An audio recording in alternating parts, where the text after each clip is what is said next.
Comezamos agora a explicación de PIR. De PIR é un dos paquetes de Tidyverse, un dos máis importantes. Dedícase á preparación e manipulación de datos. De aí que comecemos a explicar agora, precisamente, nesta parte na que estamos explicando como preparar os datos antes da análise. Recordemos que había varias operacións que se fan habitualmente co objetivo de conseguir os datos tabulados, Tididata, e a primeira delas é filtralos. A primeira que se vai explicar. Filtralos consiste en escoller unha parte dos datos para traballar, non todos, prescindir de algúns. Hai un filtro vertical cando seleccionamos variables e hai filtro horizontal cando filtramos individuos, cando nos quedamos solo con a parte de individuos. Comezamos polos filtros verticais. A selección de PIR teríamos que instalar para poder usarlo, pero unha vez que está instalado hai que cargalo en memoria library. Neste caso está posto aquí para continuar con a explicación, pero o lógico é que estea na parte de arriba de todo, no sitio onde se instalan todos os paquetes necesarios para este traballo. Ben, selecciona as variables cando se no de PIR. Sería seleccionar no dataframe variables aquelas variables que se chaman ID, nombre e provincia e gardarse en borrar. Esta é a forma clásica de escribirlo. Ese é o resultado. Coincide con este comando do rebase, do rebásico, que poñe variables e poñe estas primeiras columnas. Eu considero máis cómodo facelo así, porque normalmente recordas os nomes e ás veces non sempre recordas en que posicións está. Pero ademais hai outra ventaxa, porque podemos usar pipes. Pipes é unha forma de combinar comandos, unha forma de escribiros que permite combinaros e enlazaros un detrás do outro. Neste caso está para un solo comando, este que tendes aquí. E explícase como unha frase. A frase sería: eu collo o dataframe variables e entón, representou por este símbolo, e entón selecciono as variables ID, nombre e provincia. Finalmente gardo en borrar. Isto sería equivalería ao finalmente gardo. Isto equivale a entón. Entón, pensando así, é máis fácil de escribir os comandos. Execútase e sigo tendo o mismo de antes. Ben, solo un detalle, un atallo de teclado. Para este símbolo podelo escribir co teclado, pero tamén podedes, se presionades as teclas a vez, control mayúscula M, tamén se o ten. E control Z é desfacer o último que se fixo. Entón xa comenzamos co primeiro dos comandos de PLI, como seleccionar variables. Imos mirar máis posibilidades deste comando, e así explico tamén este outro, setSheet. Para a explicación que vou facer, vou escoller unha mostra aleatoria para que vexades os resultados. Non vou facer un GEAD nin poñelos todos. Isto é sample_n, é outro comando de dpi. Simplemente colle de todos os datos que temos unha mostra aleatoria do tamaño que lle indiquemos. Como é aleatoria, en principio cada un de nós tería un resultado distinto. Entón, para que nos salga homoxéneo, podes inicializar esta aleatoriedade, porque os programas de ordenador os números aleatorios non son reales, son simplemente un algoritmo que os imita, e o algoritmo empeza en algún lugar. Se lle dicimos en que lugar empeza, todos os algoritmos nosos de R empezarán no mesmo sitio e sacarán os mesmos resultados, que parecerán aleatorios. De aí que coloque por cuestións da clase este set sí. Ben, executo. E outra posibilidade, seleccionar as columnas 3, 5 e 8. Tomo as variables e entón selecciono a terceira, quinta e toda a columna. E entón extraio unha mostra aleatoria de tamaño 20. Non o gardo.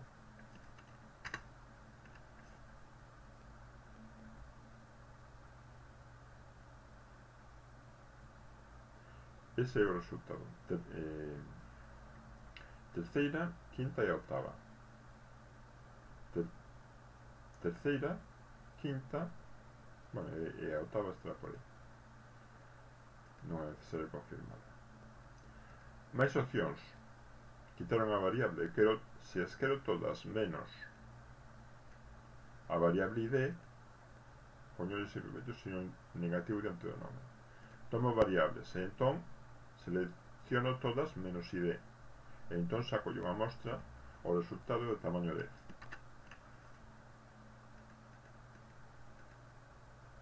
Aquí aparece, desapareceu a id, que tiña que ser a primeira variable.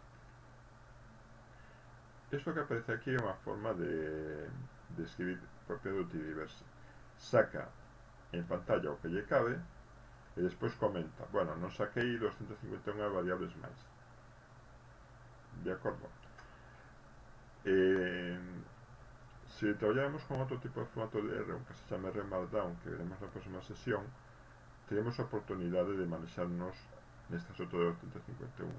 Con R, con ficheiros de R base, non é tan cómodo, pero en R Markdown sí se gana moito con esta forma de traballar.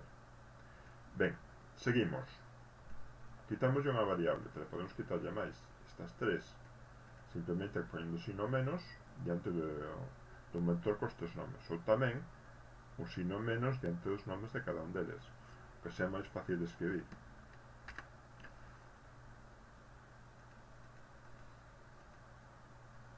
Aí non aparece nin provincia nin comunidade autónoma.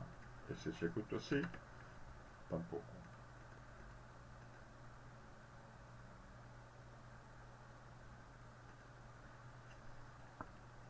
Ben, volvo a inicializar. Aí podía poñer calquer outro número. Inicializaría noutra parte. Nestas circunstancias non notaremos a diferencia. Outra forma de escoller as variables moi apropiada para o tipo de datos que temos é dicindo por que palabra empeza o seu nome. Iso é práctico porque, por exemplo, nós temos moitas columnas que empezan polas mesmas palabras. Temos palabras que se repiten, pautas nos nomes das nosas variables. Eso permite que esa forma de seleccionar sea moi útil. Entón, variables, seleccionar aquelas que empecen por inmovilizado e tomar unha mostra de tamaño 10. Aquí xa se ve, serían varias que empezaran por inmovilizado, xa non miro de arriba. Tamén, que rematen en 2020.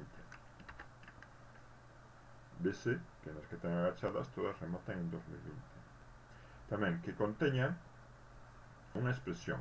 Esa expresión, activos. Podemos ir mirarlo arriba, pero aquí vemos que nas que están agachadas todas conteñen a expresión activos entre dúas barras. Entón, son formas de seleccionar variables por nome, que en caso de que teñamos distintas pautas resultan moi útiles. Podemos combinar condicións, por exemplo, que conteña activos e además que rematen en 2020. Solo teño dúas columnas, outros activos fijos e outros activos líquidos, que rematen en 2020. Pero tamén podo facer que conteña activos pero que non rematen en 2020, eliminar as de 2020. Então podes ver que aquí non hai ninguna de 2020. Bueno, aquí non se ve, pero tampouco habería. Outra selección, selecciona unha característica ou a outra. Selecciona as que conteñan activos e as que conteñan 2020.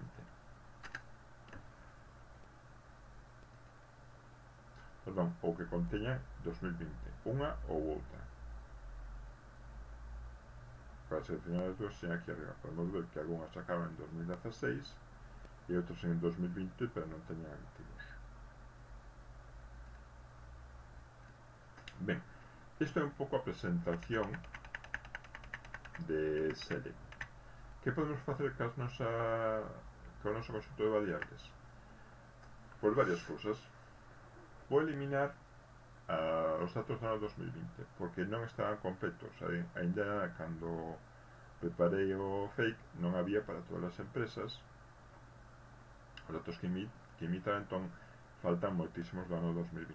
Vou me quedar só cos de 19. Ademais non me interesan o dato do último ano porque son anos variables, algúns bastante antigos, entonces non teñen ninguna homoxeidade. Vou eliminar todas as columnas que conteñan 2020 e que además conteñan último. Despois vou escoller solo unha parte un grupo das variables, non todas, porque teño uns ratios dos que falarei máis adiante que vou construir e solo escollerei aquelas variables que vou necesitar, aparte das que me interesan para a propia análise. Ben, para non escribir líneas moi longas, podía poñer todo nunha mesma línea, pero por separarlas un pouco, por algo de comodidade ao escribir, vou non agrupar vou non separar en distintas líneas. Primeiro, as iniciais, e chamo V1. Tomo data frame variables e entón selecciono ID, nombre, provincia, etc. E finalmente gardo en V1. Se me queda almacenado. Despois volvo a coller variables e retiro os que unos con 2020 e con último. E chamolle case todas. O resto das seleccións fagoas a partir de aí. Porque escollo activos circulantes, deudas financeiras, fondos propios e gasto de personal. Chamolle V2, ingresos de explotación, materiales, etc. V3 e V4. Ben, xa vos digo, isto podía ser unha sola línea, pero sería bastante larga e explico en varias líneas separadas. Vale, eu teño ahora, cando execute, claro,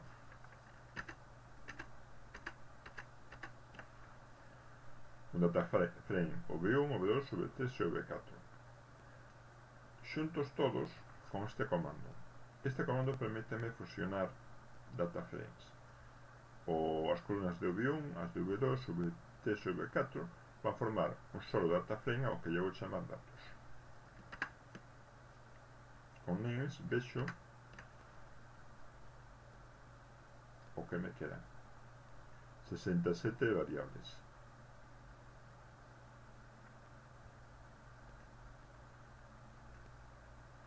Tiña nas variables orixinais 259, xa reducí.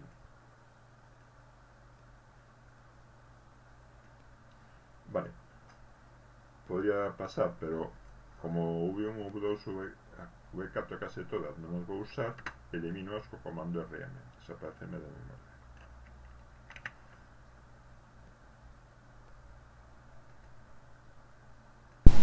O seguinte comando a explicar vai ser filter, o comando de DP que fai filtros horizontais, o sea que nos filtra filas dentro da nosa base de datos.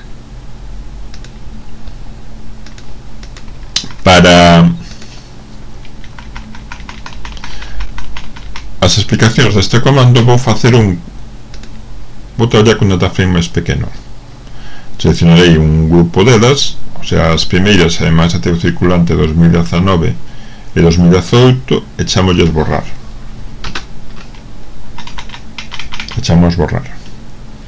Ben, e empezo a explicar só con ese grupo pequeno. Tomo o data frame borrar e entón filtro e aplico as condicións. Isto, digamos, non é máis apropiado para empezar a explicar, pero como teño moitos NAs para que se vexa un pouco mellor as ideas do exemplo, voullos quitar. NA son casos nos que a un individuo lle falta un dato que recoloca un NA. Entón, para podes ver que nos dos de activos circulantes están cheísimos de NAs. Comando is.na, isto é rebase. Isto indícame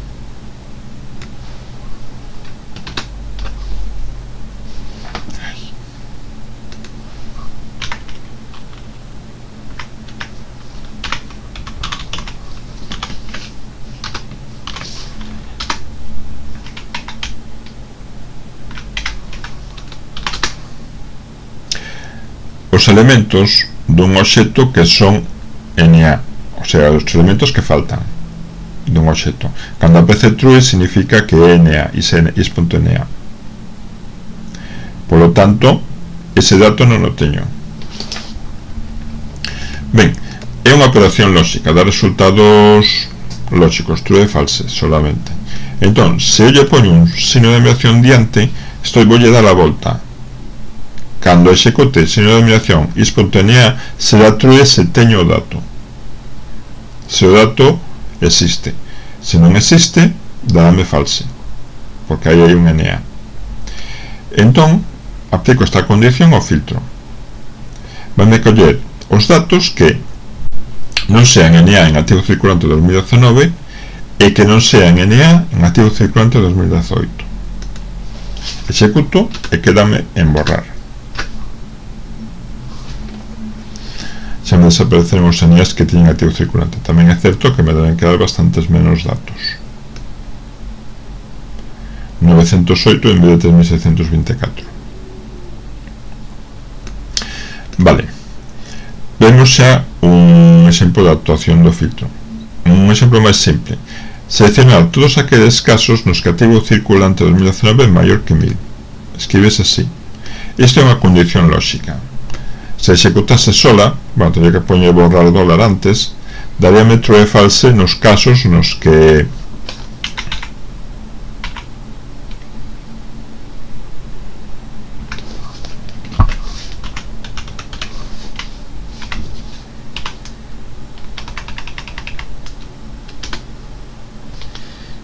true cando é maior que 1000 e false cando non é. Aplicado o filtro, o que me fai é quedarse solo con aqueles casos que cumplen esta condición.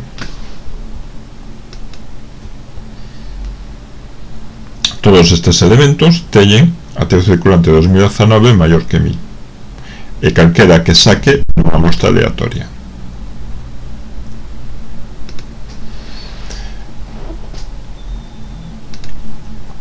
Podo combinar dos elementos. Por exemplo,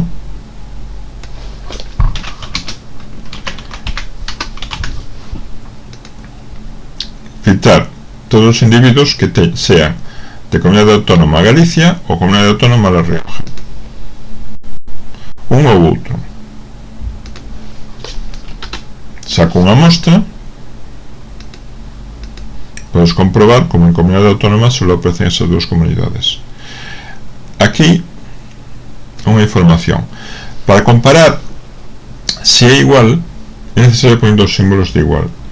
Un solo símbolo, o que estaréis facendo é crear un obxecto que se chame CCA e asinarlle o valor Galicia. Para que quede claro que é unha operación, hai que poñer dos símbolos. Isto significa comparar o obxecto CCA co texto Galicia e ver en que caso se cumple. Se fose solo isto, CCA sería igual a Galicia, nada máis, sería unha operación, pero non unha operación lógica. Xo executamos antes. O oposto, en vez de dos símbolos iguais, é signo de admiración igual. Isto significa, faremos nun momento, que colla todos os individuos que non sean da Comunidade Autónoma de Galicia. Isto que non sean, isto que si sean. De acordo? Vamos con isto. É outra opción. É interesante, porque permite dar varias opcións. nun solo símbolo. Isto equivale a unha operación de conxuntos que pertence a todos aqueles individuos nos que o valor de provincia estea incluído nesta lista son seleccionados. Valores de provincia dentro deste vector.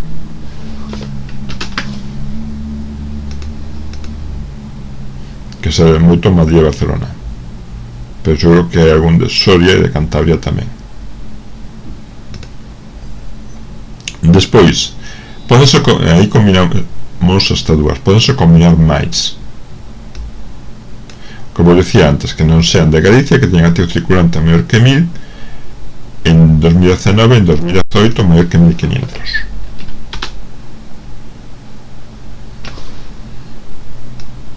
E que me saque só 2. Vou facer un set sheet. E con este set sheet sale mesmo. Ben, vou a facer para comentar os últimos casos. Coloco vos aquí unha web na que hai exemplos máis elaborados, máis complexos que eses. Non complexos de tamaño, senón polo que están aplicando. Por este concepto. Isto é unha forma de escribir modelos de texto. Isto significa, se lle poño isto dentro dunha L, significa que quero todas aquelas palabras que empecen por L. E iso podes aplicar dentro dun comando str.dt que está incluído no paquete Thinker. Tamén está arriba para que se cargue, pero poño aquí para que o vexades. Con isto, eu vou seleccionar todas aquelas empresas que teñan un nome que comece por L. E ademais que acaben en 3. Se poño $3, significa que quero que as palabras acaben en 3.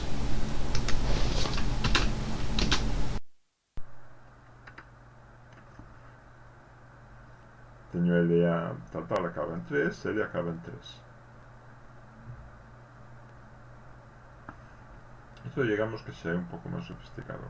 É o que se denominan expresións regulares, que son formas de crear modelos para aplicar a un conxunto de textos. Insisto, isto, por lo menos en R, significa que empecen as palabras, os textos por L, isto que rematen en 3. Ben, podo combinar con un pipe varias destas cousas. Por exemplo, tomo borrar, filtro aquelas empresas que teñan un nome que empece por L e que remate en 3, e entón selecciono delas solo o nome e a provincia.